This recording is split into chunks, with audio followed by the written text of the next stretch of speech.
تو مطلب یہ ہے کہ یہ خود اس کی ہرس نہیں رکھنی چاہیے، اور وہ ہے کہ جب اس کو اس کی ہرس کے بغیر بنا دیا جائے اور وہ وقت کا امام عادل ہو،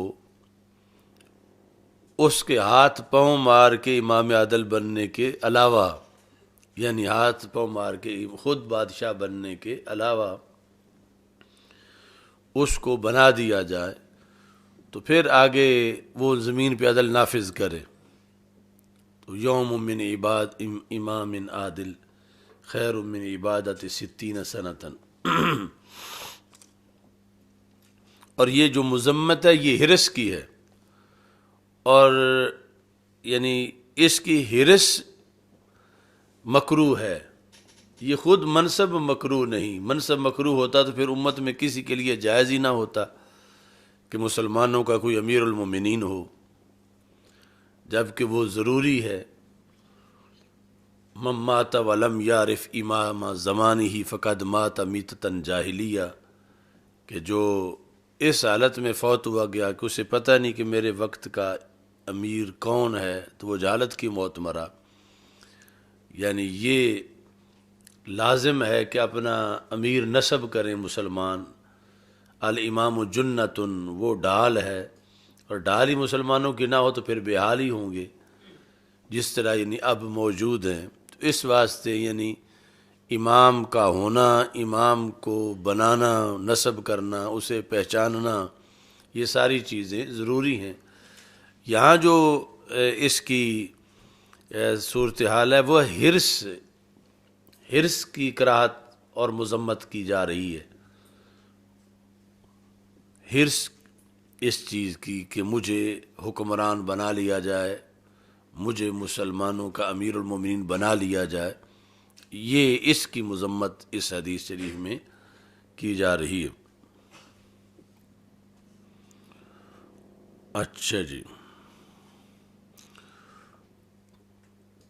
یعنی خود وہ امام عادل اور اس کی جدوجہد اور اس معنی میں سیاست اور امور ناس کی اصلاح پر قائم ہونا،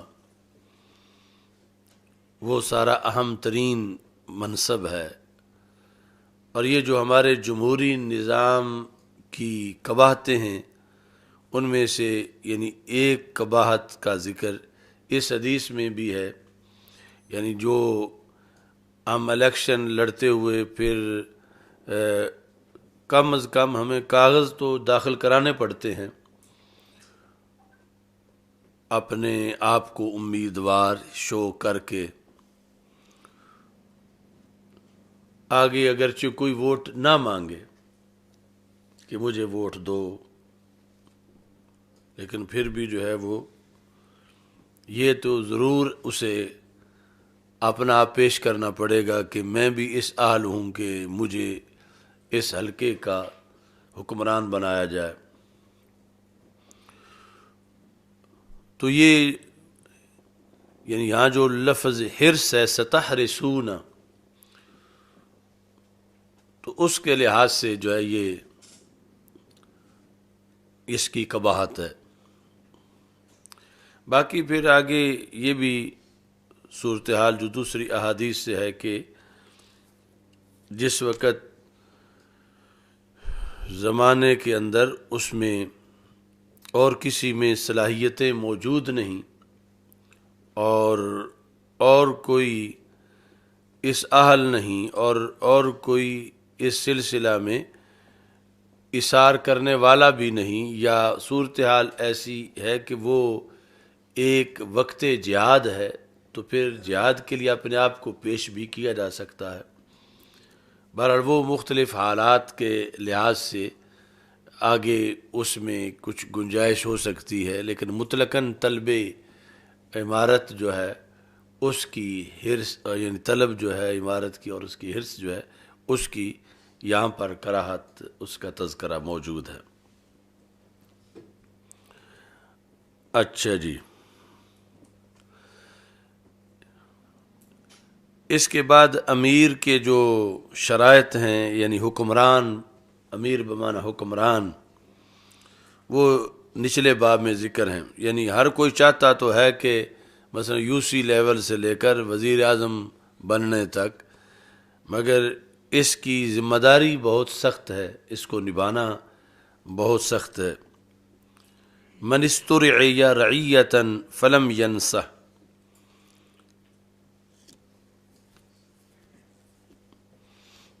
جس کو،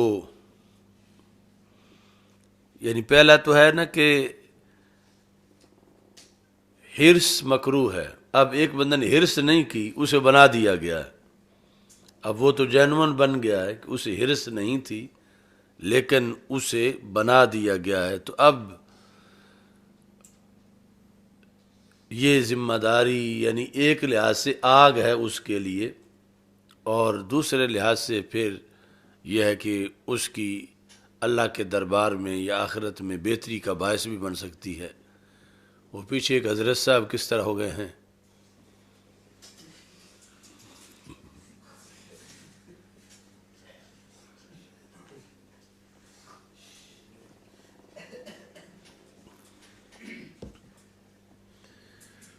من استرعی، یہ ہے کہ اسے بنا دیا گیا ہے رائی، اس سے طلب کی گئی ہے ریت کہ تم ہمارے حکمران بن جاؤ.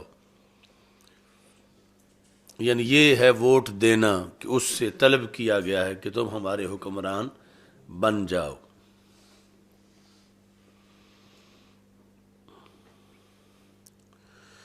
اس میں یہ ہے کہ نبی اکرم صلی اللہ علیہ وسلم نے ارشاد فرمایا،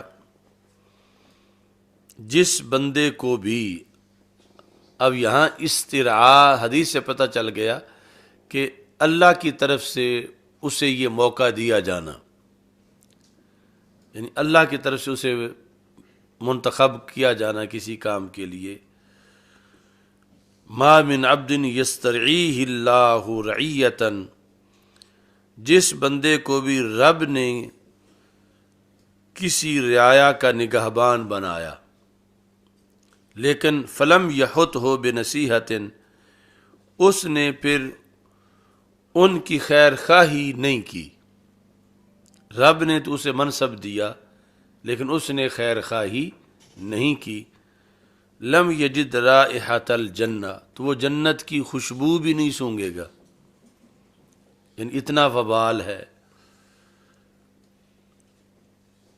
اگر صحیح چلتا تو امام عادل ہوتا تو پہلی سیٹ اس کی ہے، وہ بھی کہاں، یعنی اللہ کے قرب میں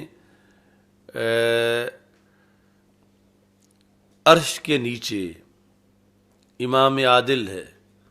اور جب اس نے رعایا کے حقوق پورے نہیں کیے تو پھر جنت جانا تو درکنار، جنت کی خوشبو جو دور دور تک پھیلی ہوئی ہوگی، اس کو وہ خوشبو بھی نہیں آئے گی کہ اسے حکمران بنایا گیا تھا اور اس نے پھر تقاضے پورے نہیں کیے، رعایا کی خدمت نہیں کی.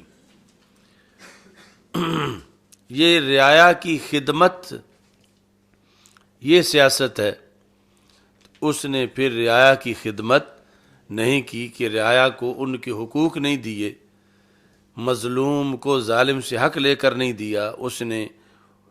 تو یہ سارا معاملہ شریعت میں اگر ناجائز ہوتا تو پھر سیاست حرام ہوتی، جبکہ شریعت کے اندر جو ہے یہ باقاعدہ اتنا بڑا سبجیکٹ ہے کہ جسے موقع ملے اور وہ یہ پورا نہ کرے تو پھر جنت نہیں جا سکتا. القیام بما یصلح بہ الناس، یہ سیاست ہے.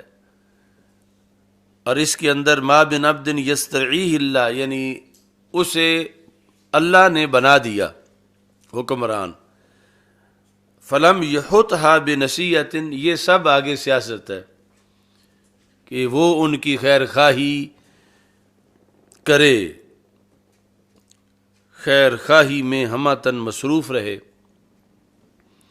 اگر اس نے ایسا نہ کیا تو پھر یہ نہیں ہوگا کہ،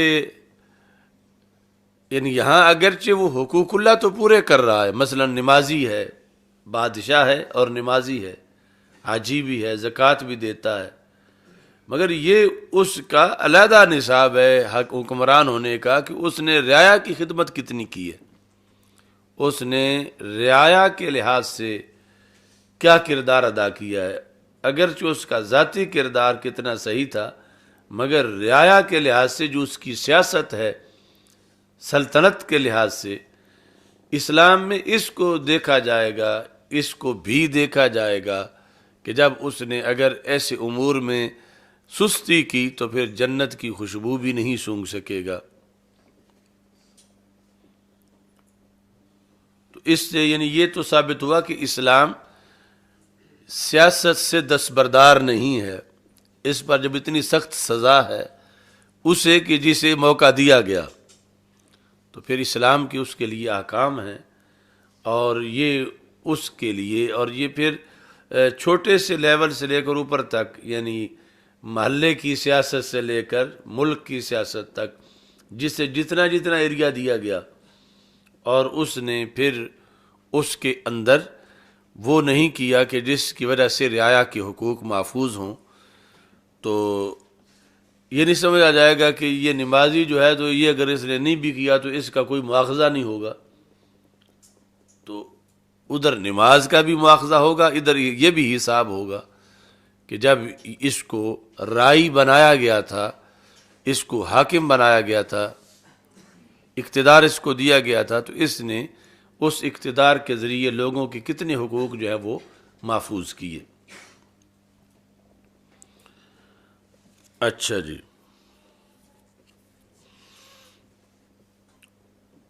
اور اسی کے زیر سایہ پھر دیگر منصب ہیں، اگرچہ 100% یہ اطلاق نہیں ہوتا، لیکن اسی کے تحت مواخذہ ہے۔ مثلا کوئی ہیڈ ماسٹر ہے سکول کا، یا محتمم ہے دارالعلوم کا، یا مسجد کا خطیب ہے، یا مسجد کا متولی ہے، تو جسے رب نے یہ موقع دیا تو اس سے حساب ہوگا۔ اگر اس نے پھر خیر خواہی نہیں کی تو پھر اسی کے مطابق قیامت کے دن اسے جواب دینا پڑے گا کہ تو اتنے لوگوں کا نگران تھا، نگہبان تھا، تو ان کے حقوق پورے نہیں ہوئے اور ان کی خیر خواہی نہیں کی گئی۔ اس بنیاد پر تمہیں جو آگے ناظم یا محتمم بننا ہے انشاءاللہ، تو ساتھ یہ حدیث، یعنی جس طرح تم نے حکمرانوں کے خلاف عمران خان، نواز شریف، زرداری کے خلاف پڑھنی ہے، تو اپنے خلاف بھی اس کو ذہن میں رکھنا ہے۔ فَلَمْ يَحُطْهُ بِنَصِيحَةٍ لم یجد راحۃ الجنہ، یعنی اتنا سخت معاملہ ہے، اگرچہ وہ پورا اقتدار جو ہے اس میں سختی زیادہ ہے، اور یہ اس کے زیر سایہ پھر آگے جتنا جتنا من وجہ اقتدار ہے، یا جتنی جتنی رائی ہونے کی، کیونکہ رائی ہونے کا تو ایک فیملی تک آتا ہے، کلکم راع وکلکم مسئول عن رعیتہ، وہ تو ایک ایک گھر تک جو ہے حساب ہے، تو اس بنیاد پر وہ ساری ذمہ داری بھی ذہن میں رکھنا ضروری ہے۔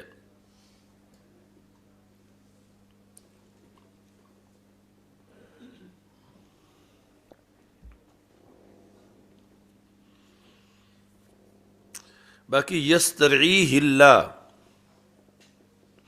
یہ جس طرح ہے نا کہ کائنات میں پتا بھی اللہ کی اذن کے بغیر نہیں ہلتا، تو اس زمرے میں ہے۔ اب کوئی کہے کہ عمران خان کو اللہ نے بنایا ہے، تو ہم اللہ کا پیارا تھا تو تبھی بنایا ہے، تو ہم کیا کہہ سکتے ہیں؟ اب ظاہر ہے کہ نظام کائنات کے اندر جب پتہ نہیں ہل سکتا تو اتنا بڑا کام بھی اللہ کے حکم کے بغیر کیسے ہو سکتا ہے؟ لیکن یہ بھی بالیقین ہے کہ یہ اللہ کا پسندیدہ نہیں ہے کہ برگزیدہ تھا ساری مخلوق میں اس وقت پاکستان کے اندر. کبھی برگزیدہ زرگداری تھا اور کبھی نواز شریف سری سکتی تھا. تو وہ مطلب یہ ہے کہ دونوں مفہوم ذہن میں ہونے چاہیے. اب اسی چیز کو غلط لیتے ہیں نا یہ جو لوگ وہابی ہیں، کہتے ہیں اگر یہ نجدی اللہ کو پسند نہ ہوتے تو پھر وہاں انہیں کیوں موقع ملتا، کہتے ہیں نا ایسے.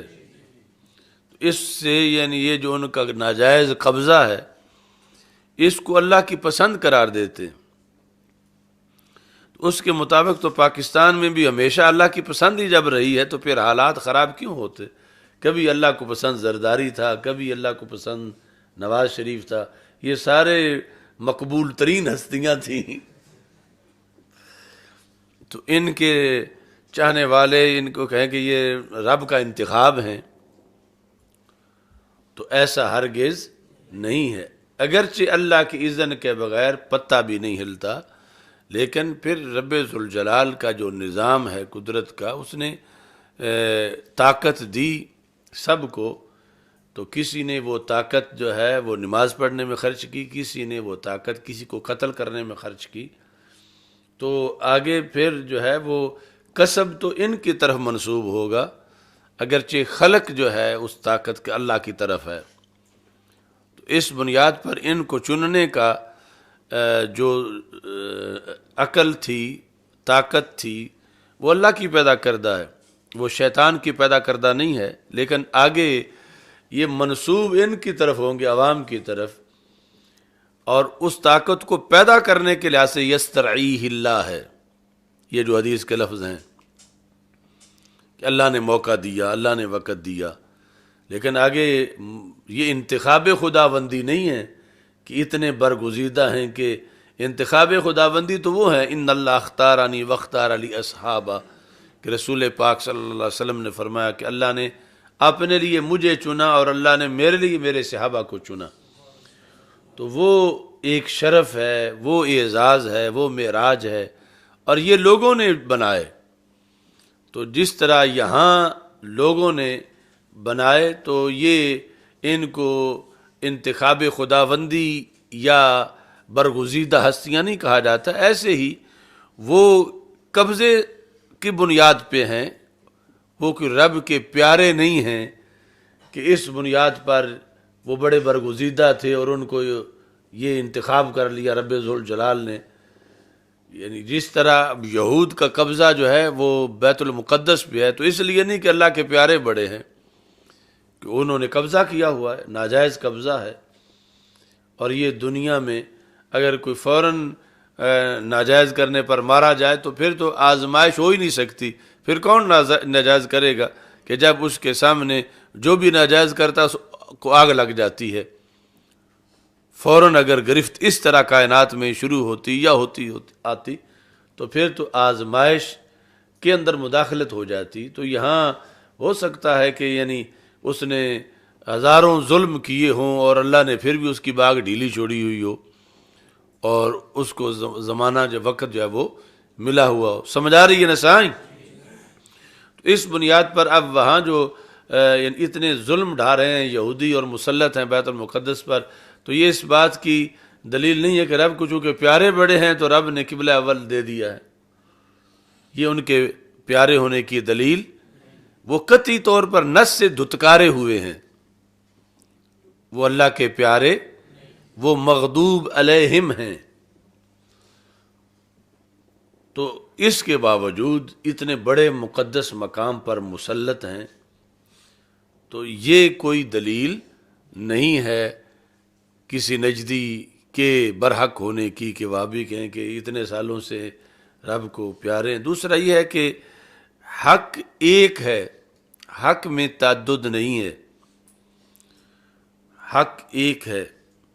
تو اب یہ جو سلطنت عثمانیہ تھی اس میں اہل سنت کی حکومت تھی حرمین شریفین پر، تو اب جو ہے وہ ان کی اور ان کے نزدیک اہل سنت جن کی وہ حکومت تھی وہ مشرک ہیں، تو کہ اللہ کے نزدیک کبھی شرک برحق تھا اور کبھی جو ہے وہ توحید برحق جو ان کی مذمومہ ہے.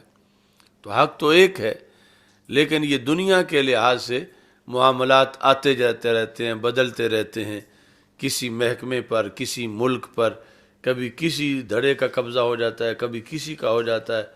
یعنی یہ قبضہ آنا جانا، یہ تو تلک الایام نداولها بین الناس، یعنی ظاہری فتح شکست تو قریش مکہ کے لحاظ سے بھی یہ معاملات جو ہیں وہ چلتے رہے، تو اس کو برحق ہونے کی دلیل نہیں بنایا جا سکتا کہیں کسی کا کنٹرول ہو جائے یا قبضہ ہو جائے، کیونکہ کتنے بار جو ہے وہ کتنے سال قبضہ رہا مکہ مکرمہ پر اور بیت اللہ پر. کس کا؟ قریش کا، ابو جہل کے ٹولے کا، جو قطعی طور پر کفار تھے اور قبضہ بھی تھا. تو کیا وہ برگزیدہ تھے؟ ہرگز برگزیدہ نہیں تھے. تو قبضہ کسی مقدس جگہ پہ ہونا اور چیز ہے اور برحق ہونا اور چیز ہے. اچھا جی،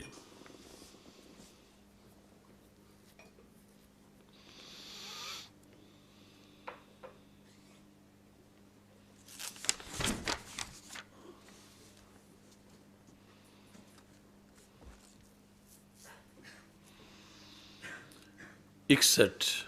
حدثنا ابو الیمان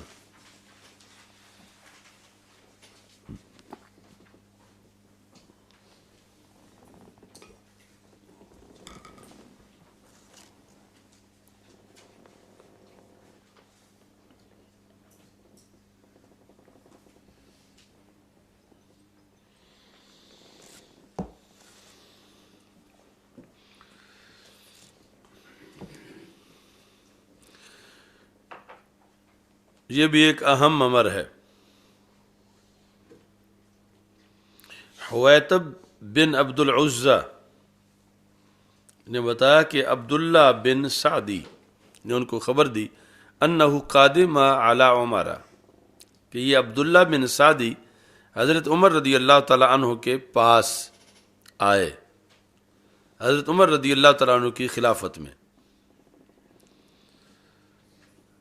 فقال له عمر الم احدث انک تلی من اعمال الناس اعمالا، فرمایا کیا مجھے یہ بتایا نہیں گیا کہ تم اعمال ناس، یعنی جو خلق خدا کی خدمت ہے، رعایا کی خدمت، اس کی تم نگہبانی کرتے ہو. یعنی مجھے بتایا گیا کہ تم بڑے سوشل ورکر ہو، لوگوں کے دکھ سکھ میں شریک ہوتے ہو، اور جو سماجی کام ہیں ان میں تم بڑی دلچسپی لیتے ہو، تم اس کے لیے بہت ٹائم نکالتے ہو.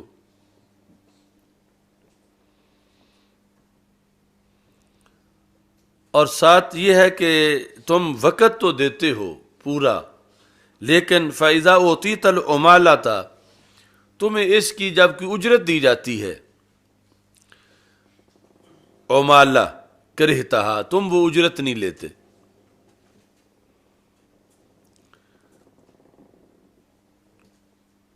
یعنی تم بڑے بڑے کام کرتے ہو لیکن اس کا تم کوئی معاوضہ نہیں لیتے.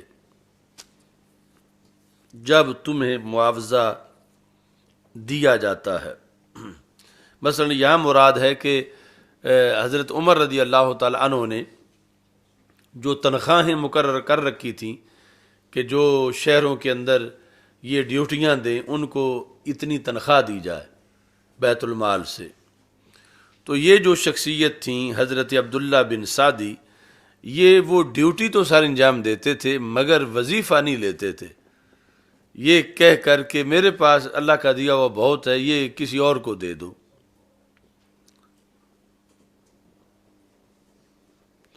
تو یہ کہتے ہیں جب حضرت عمر رضی اللہ تعالیٰ نے مجھ سے پوچھا تو فقلت بلا، تو میں نے کہا ہاں یہ تو ایسے ہی ہے کہ میں کام کرتا ہوں لیکن میں اس کی تنخواہ وظیفہ نہیں لیتا.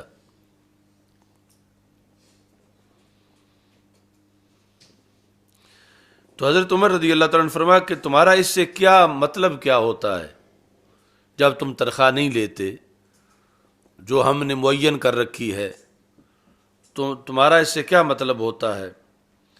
تو کہتے ہیں میں نے کہا کہ ان لی افراسا و اعبدا، میرے بہت سے گھوڑے ہیں، میرے بہت سے غلام ہیں، وانا بخیر، مجھ پہ اللہ کا بڑا فضل ہے، یعنی مال میرے پاس کافی ہے، تو میں نہیں لیتا. کیوں؟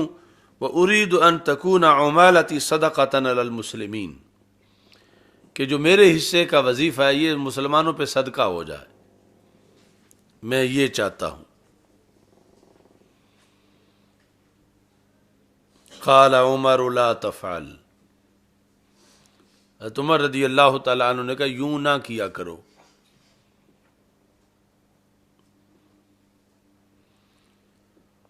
یہ ہے نظام مصطفیٰ صلی اللہ علیہ وسلم میں سیاست،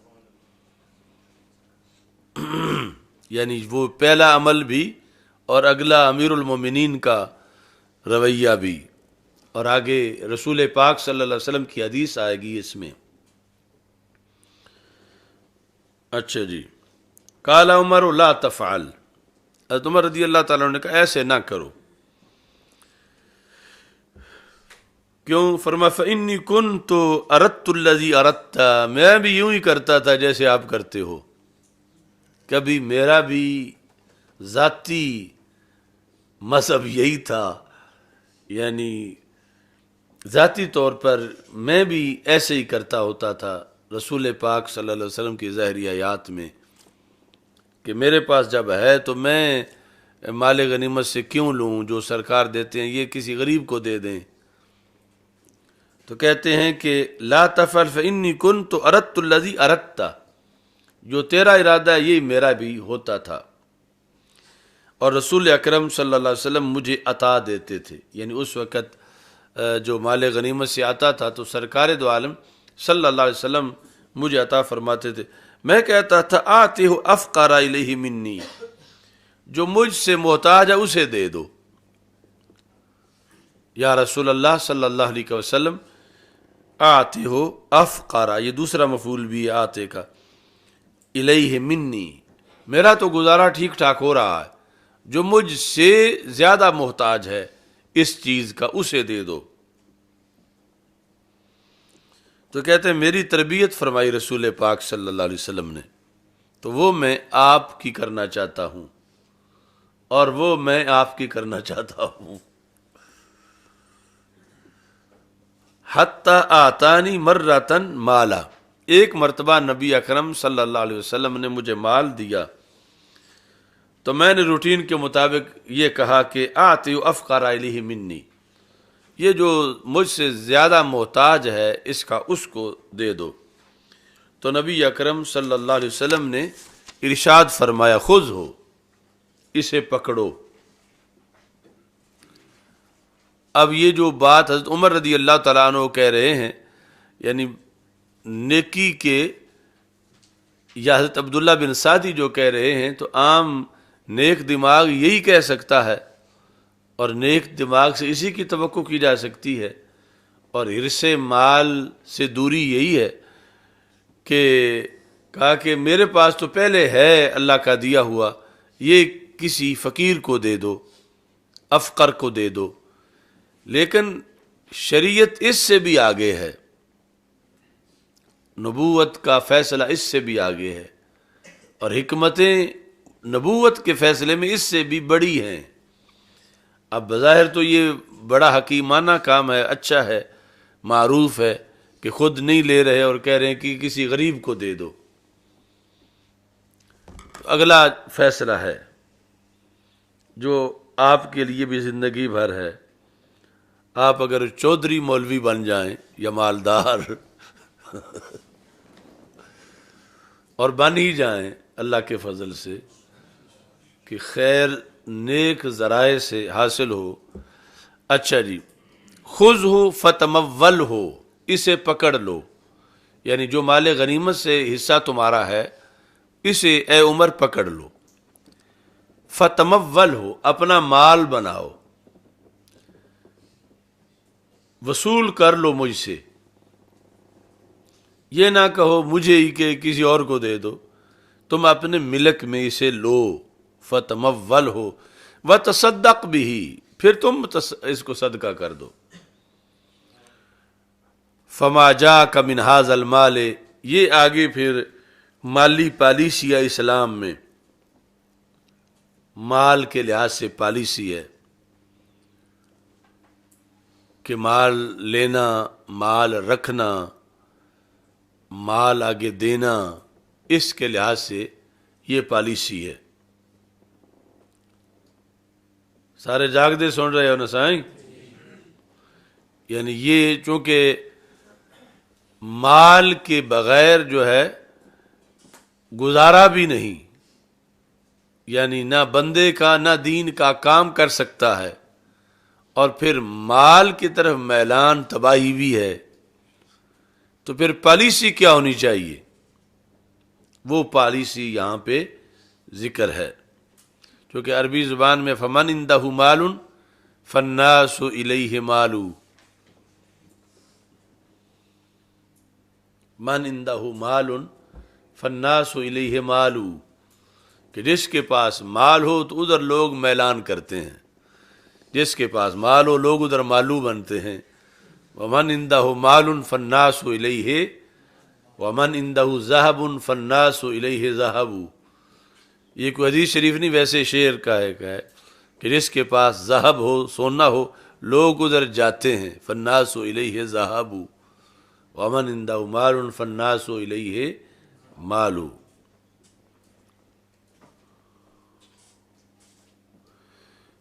یہ کسی شاعر نے اردو میں کہا تھا کہ دولت ہی رنگ و روپ ہے، دولت ہی مال ہے، دولت نہ ہو تو آدمی چرخے کی مال ہے۔ چرخے کی مال دیکھی ہوئی ہے نا؟ اگر چرخے نہیں دیکھا ہوا تو مال کا پھر پلٹ کے آ جائے گا کہ دین دیہاتیوں کو سمجھ۔ وہ چرخہ جو عورتیں کاتتی ہیں، چرخہ کاتنا، یہ خصوصی طور پر حدیث میں حکم بھی ہے نا کہ بچیوں کو چرخہ کاتنا سکھاؤ، انہیں لکھنا نہ سکھاؤ، انہیں چرخہ کاتنا سکھاؤ۔ تو چرخے کے اوپر جو ہے وہ جو بڑا حصہ ہے جس کو ہاتھ کے ساتھ پھیرا جاتا ہے، اور جو چھوٹا حصہ ہے کہ جس میں وہ سوت کتتا ہے، تو ان دونوں کو جو ملاتا ہے دھاگا باریک سا، وہ مال ہے۔ اس کی وجہ سے یعنی گویا کہ وہ پٹا ہے جو پلی پہ چڑھا ہوا ہے، لیکن چرخے کا وہ پٹا بالکل ایک دھاگا ہی ہوتا ہے چھوٹا سا۔ تو یعنی اگر بندے کے پاس مال نہ ہو تو بندے کا یہی اشر ہوتا ہے جو مال کا ہوتا ہے، یعنی مال کی طرح تنہا ہوتا ہے اور باریک سا ہو جاتا ہے۔ دولت ہی رنگ و روپ ہے، دولت ہی مال ہے، دولت نہ ہو تو آدمی چرخے کی مال ہے۔ تو یہاں فرمایا فتمول ہو، اور فما جاءک من ھذا المال، یعنی مال کے لحاظ سے یہ مطلقاً پالیسی نہیں کہ مال وہاں سے آ رہا ہو تو آگے سے تھو تھو کرنا شروع کر دو، یا پھر کہیں دور ہو تو یہاں سے اس کے انتظار میں بیٹھ جاؤ۔ تو ان دونوں سے ہٹ کر ہے پالیسی اسلام کی مال کے بارے میں۔ سمجھ آ رہی ہے نا سائیں؟ یعنی یہ سبق جو ہم میں سے ہر کسی کے لیے ہے، اور ہر بندے کے لیے ہے، ہر بندے کے لیے، جو حضرت عمر رضی اللہ تعالیٰ عنہ کو رسول پاک صلی اللہ علیہ وسلم نے دیا، اور رسول پاک صلی اللہ علیہ وسلم سے حضرت عمر رضی اللہ تعالیٰ عنہ نے جو حاصل کیا، آگے پھر حضرت عبداللہ بن سعدی کو پڑھایا کہ سرکار نے فرمایا یہ مال تم پکڑ لو، اسے مال اپنا بناؤ، یعنی اپنا مال اپنے ملک میں، پھر صدقہ کر دو۔ آگے ہمیشہ کے لیے یہ دستور رکھو، فما جاءک من ھذا المال، اس مال سے جو تمہارے پاس آ جائے. آگے جملہ حالیہ ہے، وانت غیر مشرف، اس حالت میں کہ تم اس کے لیے جھانک نہیں رہے تھے. اشراف یہ جدید عربی میں بھی نگرانی کو کہتے ہیں، تحت اشراف فلان، فلاں کی نگرانی میں یہ کام ہوا. تو ویسے اشراف یہ ہوتا ہے کہ مثلا آگے دیوار ہے، چیز نظر نہیں آ رہی تو اوپر سے اس طرح بڑے تکلف کے ساتھ آگے جا کے دیکھنا. تو تمہیں مال کے دیدار کا یوں شوق نہ ہو اس شرط کے ساتھ، پھر بھی وہ آ جائے تمہارے پاس، یعنی تم اس کے پیچھے یوں نہیں لگے ہوئے کہ تمہیں بڑی سردردی ہے کہ مال آ کیوں نہیں رہا. وہ آ گیا ہے، آیا اس حالت میں وانت غیر مشرفین کہ تم اس کے لیے اشراف کرنے والے نہیں تھے، اس کے لیے سردردی رکھ کے جھانکنے والے نہیں تھے، ولا سائل، اور نہ ہی تم نے اس کا سوال کیا تھا. یعنی سوال کرنا تو درکنار، تم اس کا انتظار لیے بھی نہیں بیٹھے ہوئے تھے. یعنی ایک ہے لفظوں میں کسی سے مانگنا، دوسرا لفظوں میں کسی سے نہ مانگنا لیکن قرائن سے کسی سے مطالبہ کرنا. پھر اس سے یہ کوئی چیز بھی ایسی نہیں تھی کہ مال تمہارے پاس آ گیا جائز طریقے سے، اور تمہارے دل میں اس مال کی تڑپ نہیں تھی، نہ تم نے سوال کیا تھا اور نہ تم اس کے لیے اشراف کر رہے تھے کہ ایسے وجوہ کی جس کی وجہ سے لگے کہ تمہارے اندر اس کی بڑی ہرس ہے اور تمہیں اس کا بڑا انتظار ہے اور تمہیں اس کی سردردی لگی ہوئی ہے کہ میں کروڑ پتی کیوں نہیں، یا یہ مال مجھے کیوں نہیں مل رہا. ایسے میں تمہارے پاس مال آ جائے تو پھر فخذ ہو، اس کو پکڑ لو. یعنی شریعت اور اسلام اور تقوی اور پرہیزگاری اور ورع اور زہد اور تصوف، یہ سب کچھ سامنے رکھ کے رسول پاک صلی اللہ علیہ وسلم حکم دے رہے تھے حضرت عمر رضی اللہ تعالیٰ عنہ کو. یعنی کروڑ ہا تصوف کے جو زہد ہیں وہ سرکار کے لفظوں کے تو نیچے ہیں. تو اگر اسلام میں مطلقاً ہی یہ ہوتا کہ مال کو ہاتھ نہیں لگانا، مال پکڑنا ہی نہیں، مال لینا ہی نہیں، تو سرکار ہرگز یہ لفظ استعمال نہ فرماتے. آپ نے مشروط طریقے سے فرمایا، نہ تم نے سوال کیا، یعنی وہ جو معاذ اللہ دوسرے ہیں ڈاکے چوریاں وہ تو ویسے ہی ممنوع ہیں. یہ ہے کہ بندہ جو ہے وہ سفید پوش ہے، اس نے سوال بھی نہیں کیا اور اس نے کبھی اس طرح کا کسی کے سامنے کنایتاً اظہار بھی نہیں کیا، اور اندر سے بھی وہ یوں مال کا مرید نہیں ہے اور مال اس کے پاس آ گیا. تو رسول پاک صلی اللہ علیہ وسلم نے فرمایا کہ اب بھی نیت ٹھیک رکھتے ہوئے فخذ ہو، اس کو پکڑ لو. وَإِلَّا، اور اگر ایسا نہیں ہے، تجھے مال کا اشراف ہے یا تجھے مال کی ہرس ہے یا اس طرح نہیں آیا تمہارے پاس، فلا تتبعہ نفسک، اپنے آپ کو مال کے پیچھے نہ لگا دو. فلا تتبعہ نفسک، یہ دوسری سائیڈ ہے. یعنی یہاں مال کو دفع کیا جا رہا ہے، مال کو ڈیگریڈ کیا جا رہا ہے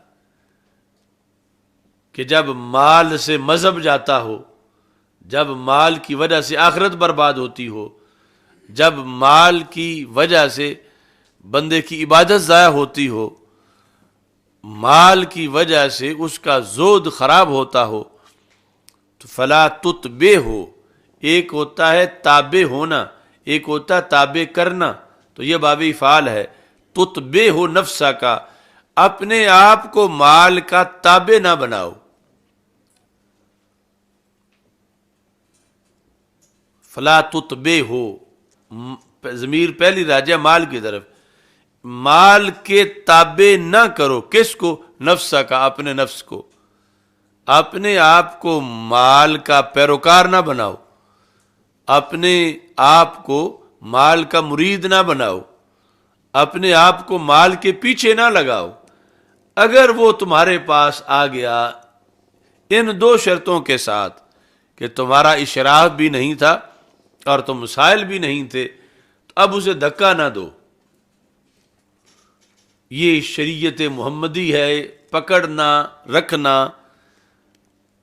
اس نیت کے ساتھ کہ دین کے لیے تم اس کو استعمال کرو گے یا خود استعمال کرو گے تو دین کا کام کر سکو گے، فخذ ہو وَإِلَّا فَلَا تُتْبِعْهُ نَفْسَكَ، اور اگر ایسا نہیں تو پھر مال کے پیچھے اپنے آپ کو نہ لگا دو، یعنی یہ سردردی نہ بنا لو کہ اب فلاں کے پاس اتنا مال ہے اور میرے پاس مال نہیں ہے۔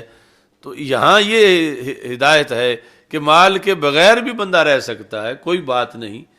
مال کی وجہ سے جب نامہ اعمال خراب ہو رہا ہے تو پھر اس مال کے لیے نہ اپنے آپ کو پیچھے لگاؤ، پھر وہ مال نہ پکڑو، پھر اس کے لیے اپنے آپ کو نہ لگاؤ۔ تو یہ اہم ترین پیغام تھا حضرت عمر رضی اللہ تعالیٰ عنہ کے پاس۔ تو آپ نے تو عبداللہ بن سعدی کو کہا کہ جب تم یہ کام کرتے ہو تو اس کا جو وظیفہ ہے وہ لے لیا کرو، اگرچہ تمہارے پاس بہت پیسے ہیں لیکن لے کے پھر صدقہ کر دو۔ اور مطلقاً مال پکڑنا، ہاتھ لگانا یا اس کو پاس رکھنا آگے استعمال کرنے کے لیے، یہ شریعت میں ممنوع نہیں ہے، اور یہ زہد تقوی کے خلاف نہیں ہے۔ اور آگے جو ہے وہ باقی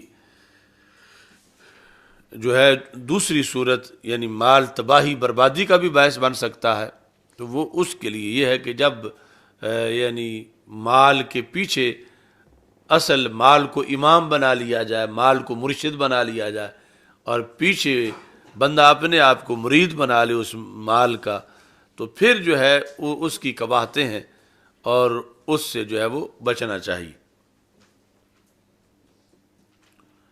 یہ حضرت عبید اللہ احرار جو ہیں رضی اللہ تعالیٰ عنہ، ان کا کوئی بندہ مرید ہونے آیا تو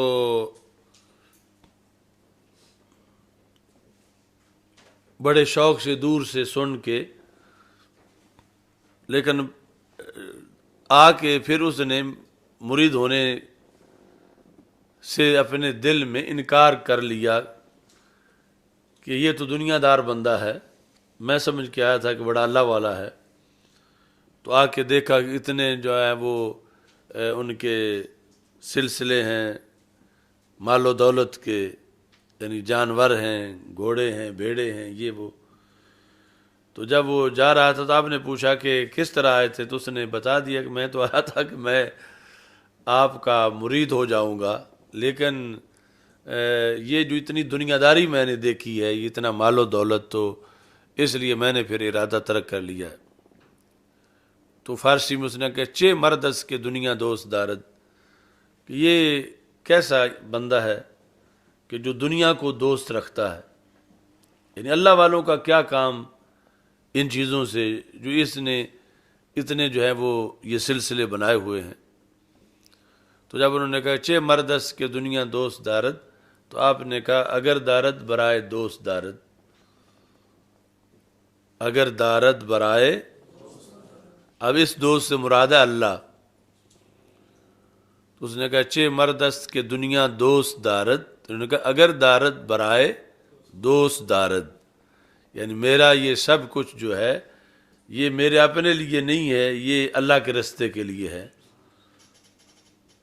تو اس سے یعنی پھر ان کا اشکال آنے والے کا دور ہوا۔ تو یہ خذ ہو فتمول ہو و تصدق بہی، یہ رسول پاک صلی اللہ علیہ وسلم نے پالیسی عطا فرمائی حضرت عمر رضی اللہ تعالیٰ عنہ کو، اور اس طرح دین پھر سینہ بسینہ اور ایک کردار سے دوسرا کردار تعمیر ہوا۔ یعنی جیسے حضرت عمر رضی اللہ تعالیٰ عنہ کی تربیت ہوئی انہوں نے آگے پھر تربیت کی، اور آگے پھر اس طرح کر کے، یعنی یہ حدیثیں صرف لفظ ہی آگے منتقل نہیں ہوئے بلکہ کردار سے کردار کا دیا بھی روشن ہوتا ہوا آگے یہ 14 صدیوں تک اس طرح دین پہنچا۔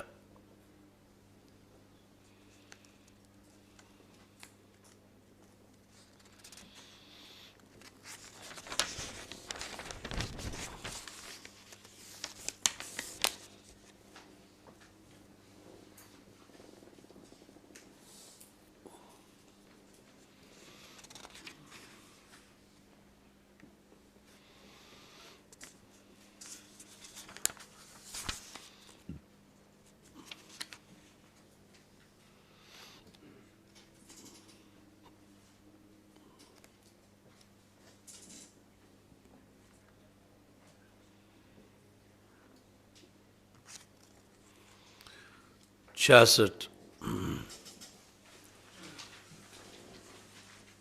باب الامام یاتی قومن فیصلح بینہم، امام ایک قوم کے پاس آئے اور ان کے درمیان اصلاح کرے۔ حضرت سہل بن سعد کہتے ہیں کہ بنی عمر بن عوف میں جھگڑا ہو گیا، یہ جو مسجد قباء والا علاقہ ہے مدینہ منورہ میں، نبی اکرم صلی اللہ علیہ وسلم تک یہ بات پہنچی تو رسول پاک صلی اللہ علیہ وسلم نے ظہر کی نماز ادا کی، پھر آپ ان کے پاس تشریف لے گئے ان کی صلح کروانے کے لیے۔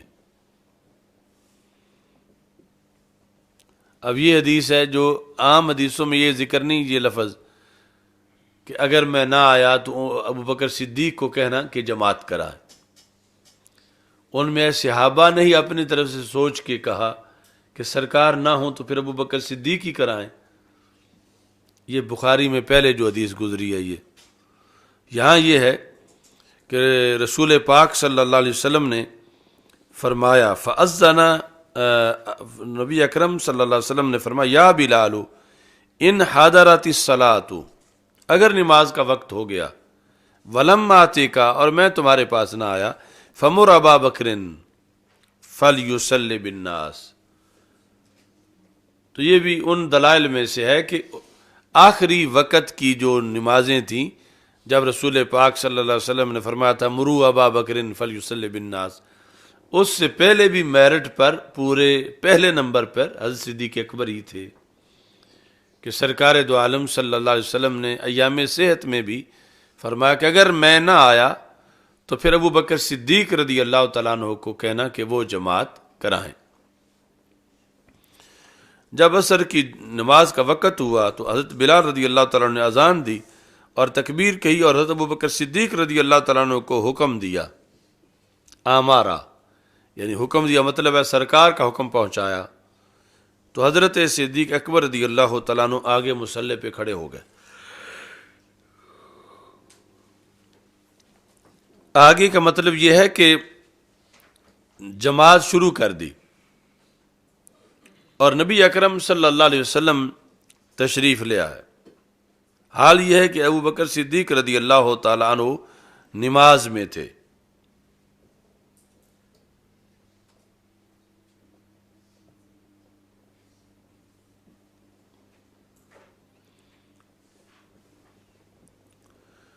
فشق الناس، تو رسول اکرم صلی اللہ علیہ وسلم لوگوں کے درمیان سے گزرتے ہوئے حتی قام خلف ابی بکر، یہاں تک ابو بکر صدیق رضی اللہ تعالیٰ عنہ کے پیچھے کھڑے ہو گئے۔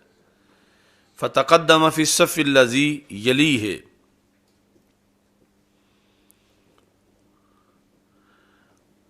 اس صف میں سے آگے ہوئے جو حضرت ابو بکر صدیق رضی اللہ تعالی عنہ کے ساتھ تھی، پہلی صف۔ وصفها القوم، اور قوم نے تصفیہ کی۔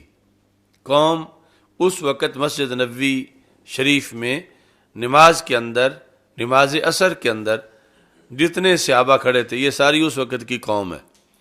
انہوں نے تصفیہ کی اس طرح، یعنی ہاتھ باندھے ہوئے تو اس طرح کر کے ہاتھوں پہ ہاتھ مارے، یعنی زبان سے بولنا ممنوع ہو چکا تھا جو شروع میں جائز تھا نماز کے اندر، تو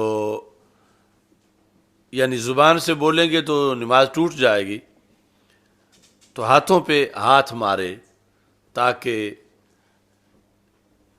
پتہ چلے رسول پاک صلی اللہ علیہ وسلم کی آمد کا۔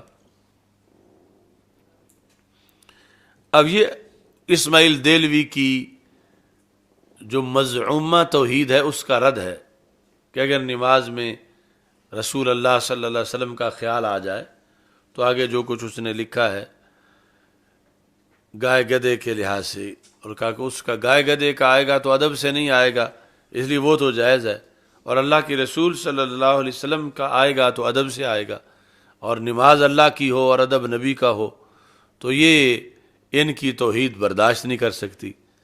اب یہاں صحابہ رضی اللہ تعالیٰ عنہ نماز میں تھے اور نماز اللہ کی ہو رہی تھی اور مسجد نبوی میں تھی، اور ادب سرکار کا ہو رہا تھا، یعنی سرکار کا خیال آیا تھا، خیال کے بعد پھر ہاتھ حرکت کر رہے تھے اور تصفیح جو ہے وہ ہو رہی تھی۔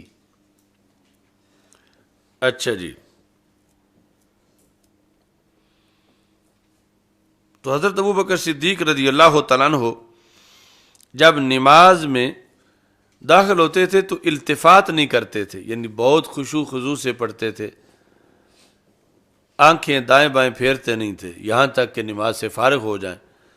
جب آپ نے یہ تصفیح سنی، اور تصفیح بھی ایسی لا یمسک علیہ کہ جو ختم نہیں ہو رہی،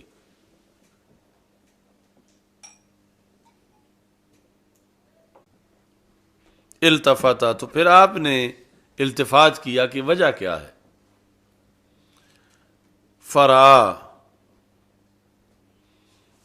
فران نبی صلی اللہ علیہ وسلم خلفہ، تو التفات سے اس طرح جب دیکھا تو رسول پاک صلی اللہ علیہ وسلم کو اپنے پیچھے کھڑا دیکھا۔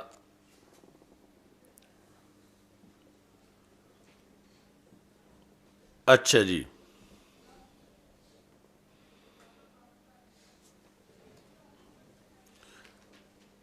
اور نبی اکرم صلی اللہ علیہ وسلم نے اپنے ہاتھ سے اشارہ کیا انم دے کہ جماعت کراتے رہو، یہ نہیں کہ پیچھے ہٹاؤ۔ انم دے یہ اشارہ اوما کا بیان ہے کہ کیا اشارہ کیا، یعنی اشارے میں ہی اس طرح کر کے کہا کہ یہ نہیں کہ پیچھے ہٹو، یہ تھا اشارہ کہ آپ جو ہے وہ یہاں تک ویڈیو بنائی صحابہ نے لفظوں میں کہ اشارہ کیا کیا۔ ویڈیو کی سمجھ آئی ہے نا سائیں؟ اشارہ یہ تھا کہ جماعت کراتے رہو، کیونکہ صف سے تھوڑا سا آگے کھڑے ہو کے سرکار کھڑے ہیں، آگے امام ہے، تو آپ نے یعنی سائیڈ پر تھے، ویسے خلف اور سائیڈ آپ نے اشارہ کیا، جو پورا خلف جو پشت کے پیچھے تو بندے کو پھیر کے پھر دیکھنا پڑتا ہے، اور نظر بھی پچھلے کا بھی تب آتا ہے آگے جا کے پھر بتائے، تو ایسا نہیں تھا، کیونکہ پیچھے جو ہے وہ تھوڑا سائیڈ پہ جو کھڑا وہ بھی پیچھے ہی ہے، تو یہاں جو ہے وہ اس انداز میں رسول پاک صلی اللہ علیہ وسلم نے اشارہ فرمایا، وَأَوْمَا بِيَدِهِ هَكَذَا، اوما بِيَدِهِ هَكَذَا وَلَبِسَ أَبُو بَكْرٍ حُنَيَّةً يَحْمَدُ اللَّهَ عَلَى قَوْلِ النَّبِيِّ صلی اللہ علیہ وسلم۔ حضرت ابوبکر صدیق رضی اللہ تعالیٰ عنہ کچھ دیر تو وہی مصلی پہ کھڑے رہے اور اللہ تعالیٰ کی حمد بیان کر رہے تھے، اللہ کا شکر ادا کر رہے تھے سرکار کے اس فرمان پر کہ جماعت کراتے رہو، کہ میں امتحان میں پاس ہو گیا ہوں، کہ رب نے مجھے یہ مقام دیا ہے کہ نبیوں کے سلطان حضرت محمد مصطفیٰ صلی اللہ علیہ وسلم میرے پیچھے نماز پڑھنے کو تیار ہیں اور فرماتے ہیں کہ تم جماعت کراتے رہو، اور خود انہوں نے میرے پیچھے نماز شروع کر دی ہے، اس پر اللہ کی حمد کر رہے ہیں۔ سمجھ آ رہی ہے سائیں؟ لابس ابو بکر حنیتن یحمد اللہ علی قول النبی صلی اللہ علیہ وسلم، جو سرکار نے فرمایا کہ کراتے رہو جماعت، اس پر اللہ کی حمد کر رہے ہیں۔ اچھا جی، یہ وہ بندہ ہے جس کو آج یہ کہتے ہیں کہ ایڈمنسٹریٹر تو اچھا تھا، ولی نہیں تھا، کہ جس کے پیچھے خود رسول پاک صلی اللہ علیہ وسلم نے نماز کی نیت کر لی اور فرمایا کہ تم جماعت کراتے رہو۔ تو رسول اکرم صلی اللہ علیہ وسلم نے جب فرما دیا ثم مشل قہقرا، یہ الٹے پاؤں پیچھے ہٹے، حضرت ابوبکر صدیق رضی اللہ تعالیٰ عنہ کہ چہرہ قبلے کی طرف ہی رہے، پیچھے ہٹنا شروع کر دیا۔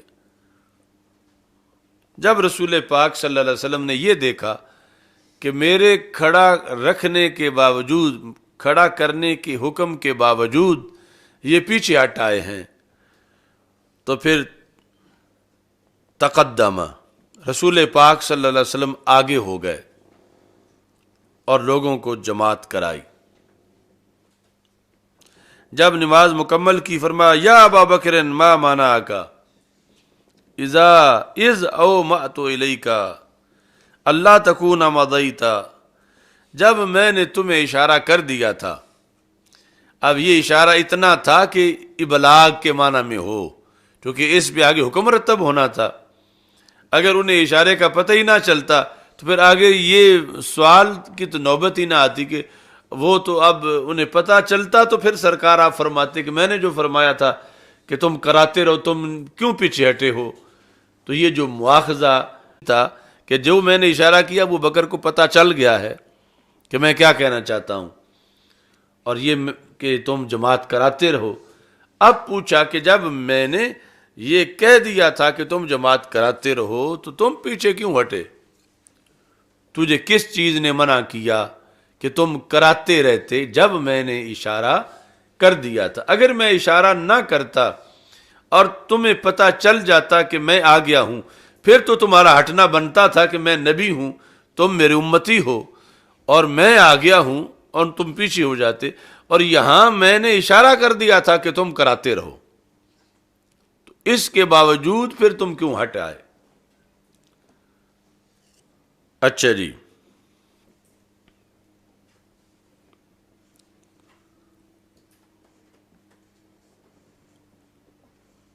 فلما قضا صلاتہ قال یا ابا بکر ما منعک، تجھے کس نے منع کیا؟ اذ اومأت الیک، جب میں نے اشارہ کر دیا تھا، اللہ تکون مضیت، کہ تم نماز آگے جاری رکھنے سے تجھے کس نے منع کیا؟ یعنی منع میں نہیں کرنا تھا، یا میں چپ رہتا تو پھر خود بخود تمہارا فیصلہ ہوتا، میرا چپ رہنا تمہیں منع کر دیتا، میں تو بول کے یعنی کہہ رہا ہوں اپنی طرف سے، اشارے میں تمہیں اجازت دے رہا ہوں کہ آپ جماعت جاری رکھو، تو پھر تمہیں کس نے منع کیا؟ اب یہ سرکار دو عالم صلی اللہ علیہ وسلم کو پتہ ہے کہ کس نے منع کیا۔ جس طرح آج ہم 14 صدیوں کے بعد ہم جانتے ہیں کہ کیوں پیچھے ہٹے ابو بکر صدیق رضی اللہ تعالیٰ عنہ، کہ ادب پیش نظر تھا کہ سرکار دو عالم صلی اللہ علیہ وسلم پیچھے کھڑے ہوں، میں آگے کھڑا ہو جاؤں، ادب کے پیش نظر پیچھے ہٹے۔ تو سرکار تو اس سے کروڑ مرتبہ زیادہ جانتے ہیں کہ کیوں پیچھے ہٹے، لیکن پھر بھی پوچھا کہ وہ لفظ بولیں گے تو اس پر جو حکم مرتب ہوگا تو پھر رہتی دنیا تک جائے گا، اگر یہ بات چھیڑی نہ جائے تو پھر آگے جو کچھ جواب ہے اور جواب کی جو تصدیق ہے وہ مرحلہ تو آ نہیں سکتا۔ اگر اندر ہی بات رکھی جائے، سرکار کو پتہ ہے کہ ادب کے پیش نظر ہی پیچھے ہٹے ہیں، تو اس سے آگے جو امت کو اس سے رہنمائی ملنی تھی وہ نہ ہوتی، کہ بات کا اظہار ہی نہیں ہوا کہ پتہ نہیں وہ پیچھے کیوں ہوئے ہیں، پتہ نہیں سرکار کا اس کے بارے میں آگے حکم کیا ہے۔ تو رسول پاک صلی اللہ علیہ وسلم نے اس لیے ان سے کہلوایا کہ وہ اپنا معافی ضمیر لفظوں میں بیان کریں اور پھر اس پر آگے حکم مرتب ہو اور پھر وہ امت کا عقیدہ بنے۔ جب پوچھا ما مانا کا، تو آپ نے فرمایا لم یکن لابن ابی قحافہ ان یؤم النبی صلی اللہ علیہ وسلم، ابو قحافہ کے بیٹے کی کیا حیثیت ہے کہ وہ اللہ کے نبی کی امامت کرائے؟ کہ ابو قحافہ کا بیٹا جماعت کرائے، یہ کیسے ہو سکتا ہے؟ اور یہاں کرمانی نے لکھا کہ یہ حد درجے کا ادب تھا کہ ابو بکر صدیق رضی اللہ تعالیٰ عنہ نے اپنا نام لینا بھی برداشت نہیں کیا سرکار کے مقابلے میں۔ ابن ابی قحافہ ہی اپنے آپ کو کہا، ابن ابی قحافہ، حالانکہ اس وقت تک کتنے مقامات حاصل کر چکے تھے۔ تو لقب کوئی اپنا ذکر کر لیتے جو سرکار کی طرف سے ملا ہوا تھا، چلو لقب نہیں تو اپنا نام ہی کم از کم ذکر کر لیتے۔ یعنی یہ تو آخری درجہ ہے نا کہ اپنا نام بھی حذف کر دینا۔ اور یہ ابو قحافہ کا بیٹا، یہ ابو قحافہ کے بیٹے سے اپنے آپ کو تعبیر کیا کہ میری کیا حیثیت ہے، میں تو ابو قحافہ کا بیٹا ہوں۔ یعنی ابو قحافہ کا بیٹا تو اس وقت بھی تھے جب زندگی ان کی 1 گھنٹہ تھی، 1 منٹ تھی، ابھی کوئی ایک فضیلت بھی نہیں ملی تھی۔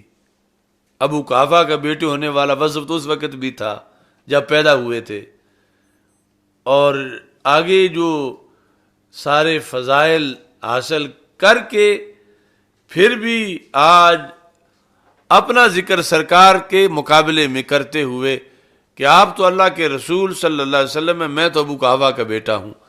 اور ابو قحافہ کے بیٹے کی کیا حیثیت ہے؟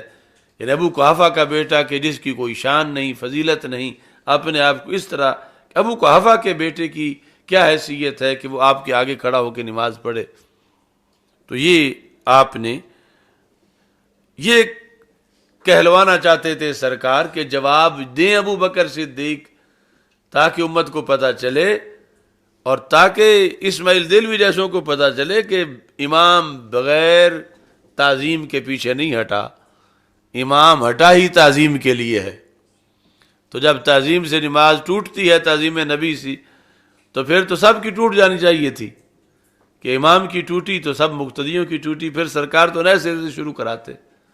یا اب کہتے کہ ابو بکر یہ تو پھر تمہاری نماز ضائع ہو گئی، جو تم نے اب وجہ بتائی ہے کہ تم تعظیم، نماز میں میری تعظیم کے لیے تم پیچھے ہٹے، نماز تو اللہ کی تعظیم کے لیے ہوتی ہے۔ تو یہ کہلوا کے بھی رسول پاک صلی اللہ علیہ وسلم نے یہ نہیں کہا کہ اب نماز دہراؤ، بلکہ اس نماز کو برقرار رکھا گیا۔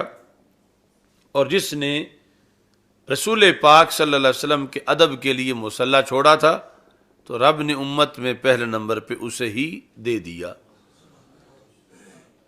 اسی دیگر وجوہات کے علاوہ اس ادب کی بنیاد پر بھی کہ انہوں نے جب سرکار فرما بھی رہے ہیں کہ تم جماعت کراؤ، یہ پھر بھی پیچھے ہٹائے ہیں۔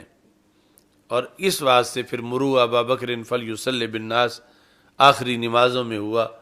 اور جب یہ سیدہ عائشہ صدیقہ رضی اللہ تعالیٰ عنہ نے کہا کہ ابا جی رقیق القلب ہیں، حضرت عمر رضی اللہ تعالیٰ عنہ کو کہو، تو سرکار نے فرمایا کہ یأبی اللہ والمؤمنون، اللہ نہیں مانتا کہ اور کوئی جماعت آئے، اور نہ ہی صحابہ مانیں گے کہ اور کوئی جماعت کرائے۔ ابو بکر صدیق کے ہوتے ہوئے اور کوئی امام نہیں بنے گا، ابو بکر صدیق ہی امام بنیں گے رضی اللہ تعالیٰ عنہ۔ اچھا جی،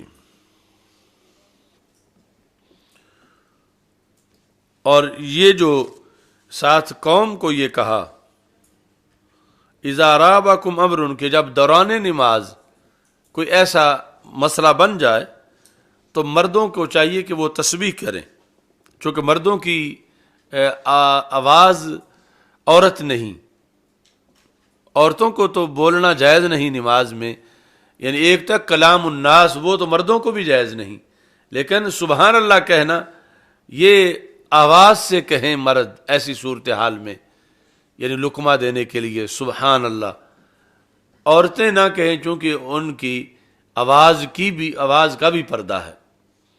اور جس وقت کوئی ایسا مسئلہ بن گیا کہ مثلا اور مردوں میں سے کسی کو بھی سمجھ نہیں آ رہی کہ اب امام صاحب بھول گئے ہیں تو بتانا ہے، اور پیچھے عورتوں کی صف ہے یا عورتیں سائڈ پہ کھڑی ہیں، تو عورتیں پھر ہاتھ پہ ہاتھ مار کر اس طرح متوجہ کریں، تو یہ تصفیہ اس مقام پر فرما عورتوں کے لیے ہے، مردوں کے لیے نہیں ہے۔ مرد جو ہے وہ کیا کریں، وہ آواز دیں۔ اب ویسے عام جو تصفیہ کا معنی ہے وہ ہے تالیاں بجانا، کلیپنگ، لیکن یہاں جو ہے وہ ہم ترجمہ کریں گے دستک دینا۔ کیا ترجمہ کریں گے؟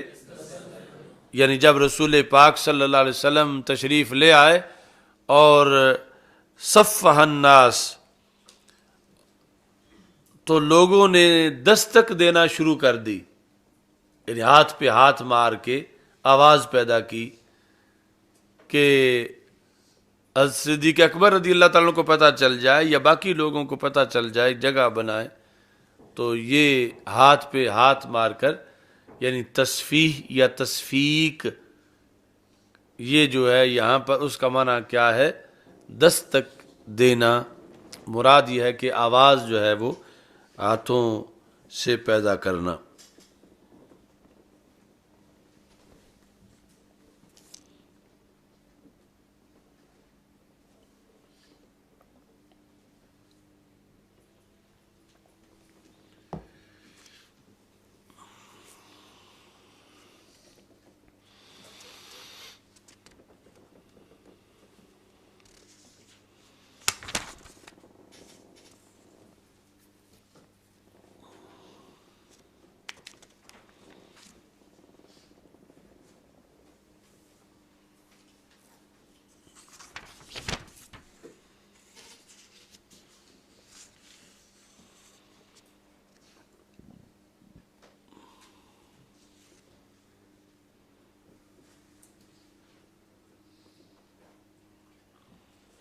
چلو